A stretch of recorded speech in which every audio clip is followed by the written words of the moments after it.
Saurabh, and you're listening to my favorite talk show, The Weekly Show with Aditya.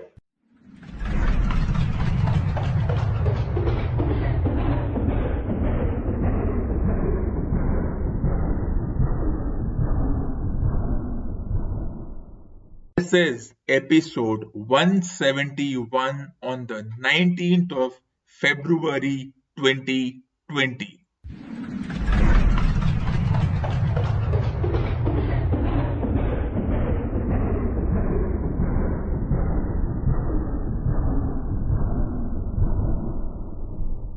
Digital media and hiring. It has a very unique but bizarre relationship. Let's take a look at this article. Can Facebook posts hamper your job prospects? Study suggests that coming across as self-absorbed or expressing strong views on controversial topics on digital media profiles may spurn your chances of landing a job. Disagree with this study. My viewpoint, the individuals who are present on these digital media websites and their profiles are just a mask. It's not their real self. But if their profiles or their topics are self-absorbed or expressing strong views, should not be taken literally. I really don't see how such comments on these topics on such profiles can affect an individual's job prospects. As I said, nobody is their real self on these profiles. All they are is their exaggerated self, a bit of publicity, and as long as they get a bit of publicity, there is nothing wrong with it. Before the recruiters take these individuals seriously, the question is, why are they wasting their time scanning profiles of their potential candidates? That's a pertinent question we need to ask before going on this debate that posts may hamper your job prospects. All one needs to understand that all these social media or digital media profiles are hypothetical. An individual or a potential candidate who says something on this has to be taken seriously. It is not a gospel. It is not the frame of mind of that individual. Putting people to scan the profile of potential candidates is a colossal waste of time. I'm just surprised at what the world has come to, that we take everything said on such digital media sites as real. Only digital media sites which can be taken as 70% real is LinkedIn. Apart from that, Facebook, Twitter, Instagram, and their allied should be ignored the way we ignore the ramblings of an infant. The way we as individuals look at a fictional TV program, no matter the theme or the treatment of a certain situation, be it alcohol abuse or any such violent themes, one does not take the particular fictional program as more than fiction and a script. Why can't we mete out the same treatment to what is written on these social or digital media profiles? What if it's the other way around? If a company decides to scan a particular candidate's digital media profile and they find that that digital media profile is empty, then how will that affect that person's job prospect? On one hand, they are rejecting people who say too much of negative things or are self-absorbed. On the other hand, you may have candidates who say nothing on such profiles or through posts. What will be the thought process towards such individuals? First one will be that they don't care about the society, they don't give their viewpoints, so they are not interested, and the candidates may also in this scenario come across as self-absorbed or selfish.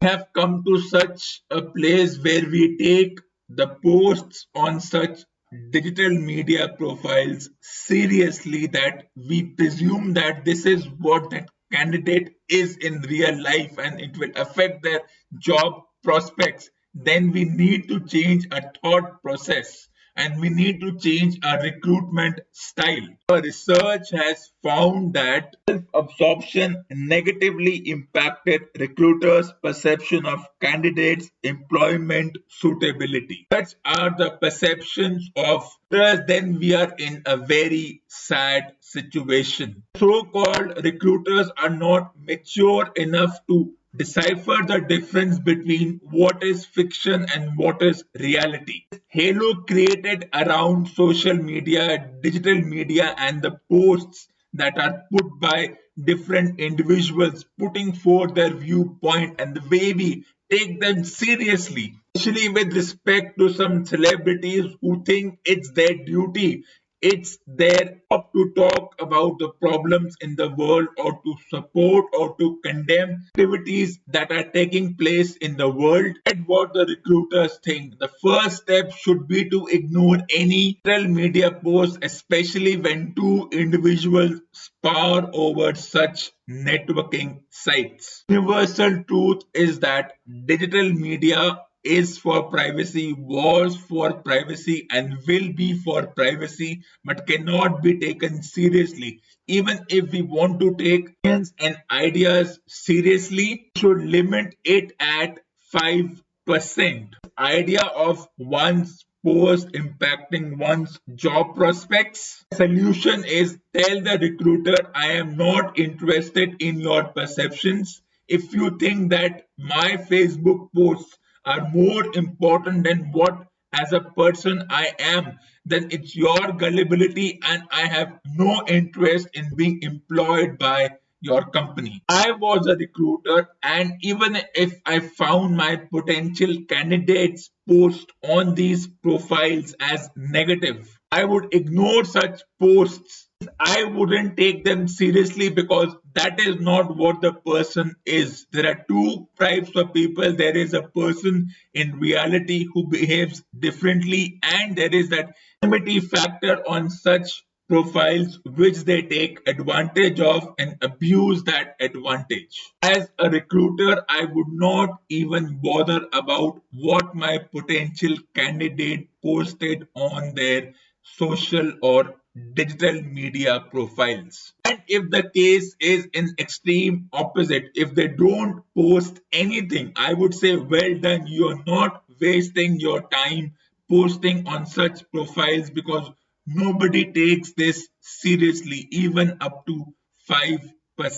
Question would be, why will I waste my time looking at somebody else's profile when I can test that potential candidate in other areas, in the areas in which he is actually supposed to be proficient at? Another thought that dominates this paradigm is that managers view individuals who are more self-absorbed and focused on their own interest to be less likely to sacrifice for the benefit of other employees and the organization. I have no idea where such perceptions have emerged from. Can one take an individual's post these recruiters in the most selfish manner perceive as self-absorption? How can it affect the employee's attitude towards their fellow employees and the organization? Individuals' digital media life and their real life are two separate things. Putting them across as one shows our gullibility. At the hiring part, even the recruitment part, just take posts on any of these networking sites in a general manner, and the fact that how as individuals we tend to take them so seriously despite knowing that one cannot take these things seriously when there is no, compared to the editorials in the newspaper, there is no accountability, there is no proofreading, no editing, no fact checking, research done to post such ideas. As an individual, if someone says something on such profiles, I will ignore them and not take them seriously. Once we do that, there would be no rumors, no fake news, because as individuals, we would be mature enough to distinguish from what is fact checked content compared to the content which is posted on such profiles without any fact checking, without any research. Do your posts on social networking profiles or digital networking profiles affect your job prospects? Once again, a subjective assessment, but if I am the recruiter, I am the hiring person, it will not affect my candidates' future job prospects. My advice for all these candidates is don't be disheartened if you are rejected on such flimsy grounds. Start your own company and hire in your own manner. This is not a universal truth that your posts on digital media profiles will affect your job prospects. It depends from person to person, company to company, and their gullibility and maturity when it comes to the perception that is being meted out on these profiles. Our maturity, which determines whether the hiring manager is mature enough to hire someone who has posted something which can be seen as fiction, or if the hiring manager has the brain of a 10-year-old who tends to take everything seriously. Fiction is not about the kind of content that is on these social media profiles, which is controversial and extreme. Point is, why are the hiring managers and the recruiters wasting their time scanning the profiles? Who falls in this case on the other side? Theory that people who post diverse subject matter be viewed as argumentative and less cooperative is subjective. It's not a gospel. The reasons we check these posts on these social media sites is that not everybody gets a chance to post their views on the newspaper as an editorial. The newspapers also opened up to more and more new individuals posting their views instead of the same old individuals they have empaneled. No one will need to waste time on such digital media profiles. The newspapers open their editorial column to new individuals, even if those individuals don't have much experience. Yes, they should.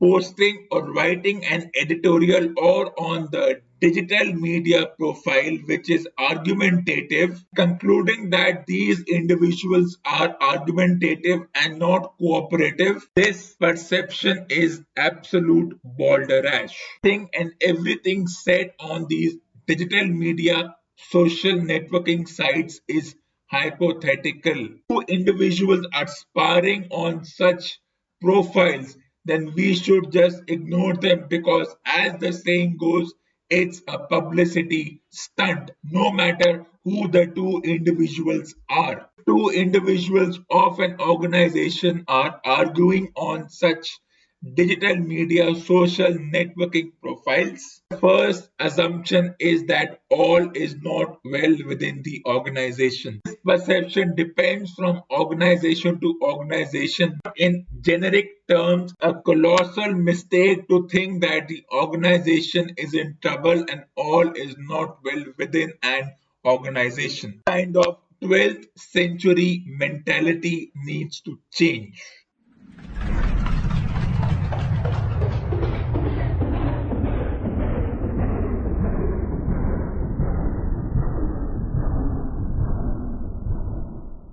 What is advertisement but a tug of war between reason and emotion? An ad campaign can be compared to the illusion created by an illusionist and the magic tricks which wow us, which is created by a magician. The book Cashvertising says advertisements use consumer psychology, powerful methods that influence people to read their ads and buy like crazy. About constructing that psychological effect at the subconscious level.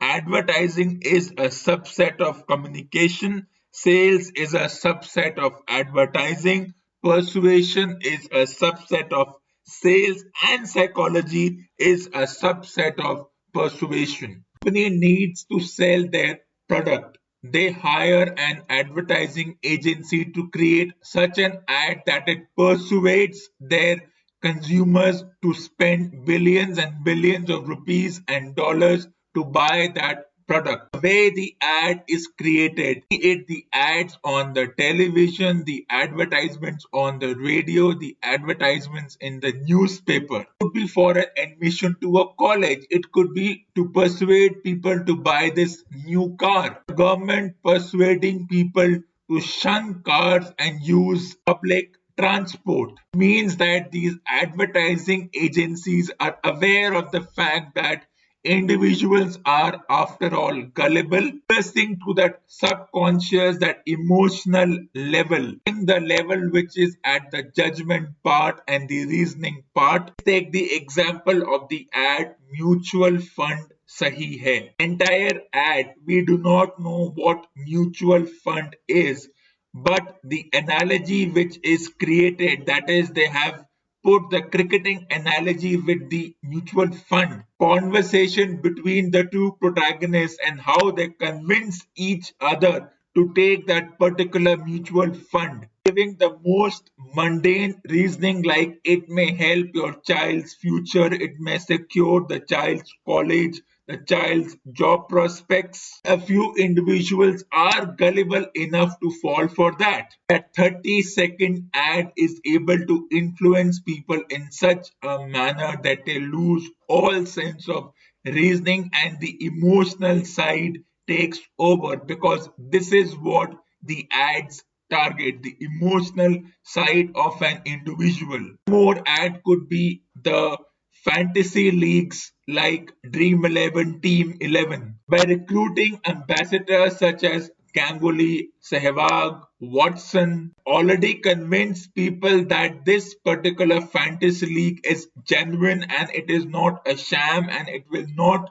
loot people's money. Having a familiar face be the ad manager, the brand ambassador of this ad, we have this feeling of connectivity. The individuals like Sehwag, Ganguly, Watson were successful sports person in that time, and they have come across as individuals who were honest. Fall for it. Why? Because it has been endorsed by popular individuals who have been perceived as honest. The ad is sugar coated. The way Watson says that if you beat me by creating the team, you will win a certain XYZ amount, we fall for it. And if over 1,000 people register themselves on these fantasy leagues, the campaign is successful. If they had to spend millions of dollars to get the first ad successful, to get these brand ambassadors to on par with what the ad wants. Target audience is also very important in these fantasy league ads. Who are they targeting? They are targeting the extreme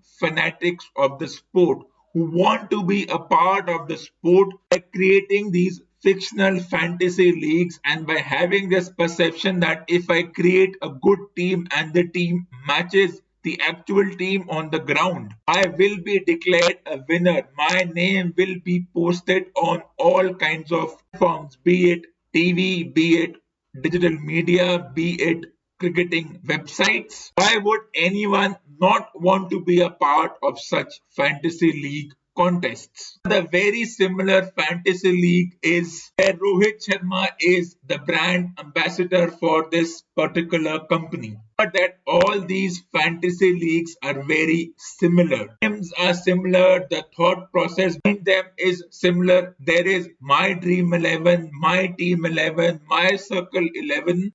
Despite the close names of such fantasy league websites, their methodology works. The similar ad that targets a certain age group is the Byju's learning apps. This particular brand started, the creator of this particular learning app, Baiju Ravindran, started the ad. For the first couple of months saw him coming across as a teacher who had created this learning app. Thanks to the efforts of millions of individuals involved in creating this app, students would get the latest knowledge about the subjects, be it physics, history, chemistry, etc. By giving a demonstration of a particular model of a particular subject, particular brand did become viral. What happens once this brand becomes popular, once students are convinced enough to start downloading, and goes for the jugular. Recruit students directly. Dialogues are so convincing. This perception that the world has moved from the physical books to the learning apps, as the mind is influenced by what it sees and not what it reads alone. Student ambassadors work and directly touch the nerve of the target audience. Brand was aided by the fact that the administrations, the government were itself looking for factors beyond the traditional room setting where students are able to learn at any point in time, are not affected by the confined nature of the classroom. Take this print ads example. After ortho oil, there would have been extensive research that a majority of Indians suffer from